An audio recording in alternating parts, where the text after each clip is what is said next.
नमस्कार, मी पंजाब डक महाराष्ट्रातल्या शेतकऱ्याला एक अंदाज देणार आहे. तर राज्यातल्या सर्व शेतकऱ्याला सांगू इच्छितो की 13 जूनच्या नंतर काय होईल राज्यामध्ये. आता हे जे आजपर्यंत जे थांबलेला पाऊस आहे ते 13 जून पासून परत राज्यामध्ये पावसाला थोडी सुरुवात होणार आहे.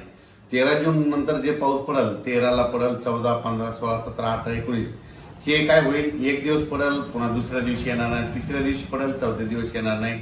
म्हणजे 13ला येईल तर 14ला येणार नाही, 15ला येईल तर 16ला येणार नाही, 17ला येईल तर 18ला येणार नाही. असं करत करत काय होईल, 18-19 तारखेपर्यंत हे पावसाचं वातावरण असंच राज्यभर विखुरलेलं स्वरूपाचं भाग बदलत पडत राहणार आहे. मग राज्यात मान्सूनचा पाऊस परत करीत दाखल होणार आणि शेतकऱ्याचे पेरण्या कधी होणार. तर राज्यातल्या सर्व शेतकऱ्याला सांगू इच्छितो की मी पहिल्यापासूनच म्हटलं होतं की यावर्षी 3 टप्प्यामध्ये पेरण्या होणार. एक टप्पा राहील 7 ते 14 जूनचा. तर 7 ते 14 मध्ये काही भागामध्ये इकडं केजच्या पलीकडे तिकडं काही भागामध्ये जिथं जास्त पाऊस पडला तिकडे पेरण्या सुरू झाल्या, त्यांचे फोन देखील आले.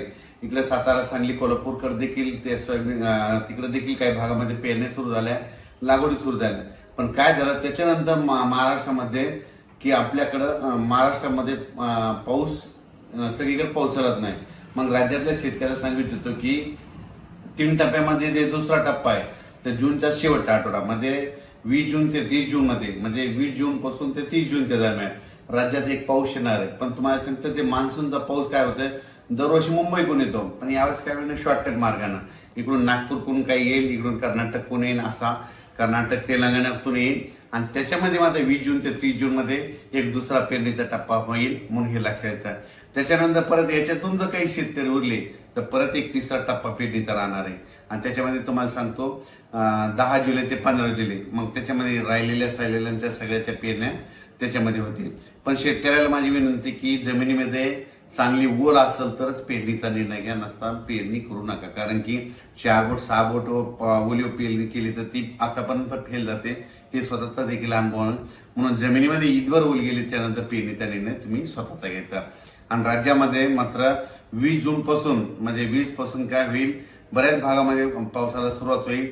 मग ते मान्सूनचाच पाऊस असेल 20च्या नंतर ते 21, 22, 23 जसं जसं ते जूनच्या शेवटच्या आठवडा येईल तसं मग काही भागामध्ये बऱ्याच ठिकाणी मान्सून दाखल होईल आणि त्याच्यामध्ये देखील एक पेरण्या होतील. आणि त्याच्यामधून जर काही शेतकरी उरले तर 10 जुलै ते 15 जुलैमध्ये पेरण्या होतील म्हणून हे लक्षात घ्यायचं. म्हणून यावर्षी दुष्काळ वगैरे काही पडणार नाही, पेरण्या होणार आहेत. फक्त काय होणार आहे, जूनच्या शेवटच्या आठवड्यात होणार आहे, म्हणजे 3 टप्प्यामध्ये होणार आहे. एक आता 7 ते 14 मध्ये काही भागाच्या सुरू होतील तर ते बऱ्याच ठिकाणी चालू झाल्या.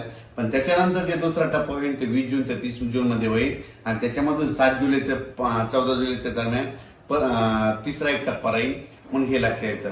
पण राज्यातल्या सर्व शेतकऱ्याची पेरणी होणार आहे, घाबरून जाण्याचं कारण नाही.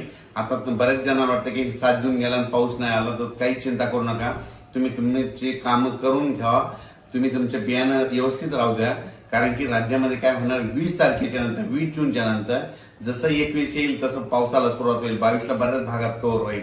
असं करत करत त्यावेळेस सगळ्या भागामध्ये 20 ते 30 मध्ये पाऊस जाईल आणि महाराष्ट्रातल्या सर्व शेतकऱ्यांच्या पेरण्या होतील. यावर्षी चांगला पाऊस पडणार आहे. मी पहिल्यापासून म्हणत होतो जून मध्ये थोडा कमी राहील, जुलैमध्ये जास्त पडणार आहे, ऑगस्टला कमी राहील आणि सप्टेंबर ऑक्टोबर मध्ये मात्र परतीचा पाऊस मात्र धुमाकूळ घालणार आहे. म्हणून हे अंदाज सर्व शेतकऱ्यांनी लक्षात घ्यायचा. महाराष्ट्रातला जो दक्षिण भाग आहे तर त्या दक्षिण भागामधल्या म्हणजे इकडे उदगीर, आसाम, तारकळ, इकडे पूर्ण कडला काही भाग, इकडं त्याच्यानंतर केज, अंबाजोगाई त्या परिसरात, इकडे मग सांगली, सातारा त्या परिसरात बऱ्याच ठिकाणी पेरण्या झाल्या. पण आणखीन बऱ्याच पेरण्या जवळपास सगळ्याच शेतकऱ्याच्या राहिल्यात. उगे थोडेफार प्रमाणाचा दक्षिण महाराष्ट्राकडे पाऊस थोडा दाखल झाला आणि त्याच्यानंतर मोसमी पाऊस थांबला. त्याच्यानंतर आता काय होईल, या 13 तारखेपासून बऱ्याच भागामध्ये पाऊस पडेल, ते पण सगळीकडे पडणार नाही. सर्वात महत्वाचं नंतर सगळ्याला तर आशय की आमच्या सगळ्या गावाला पाऊस यावा.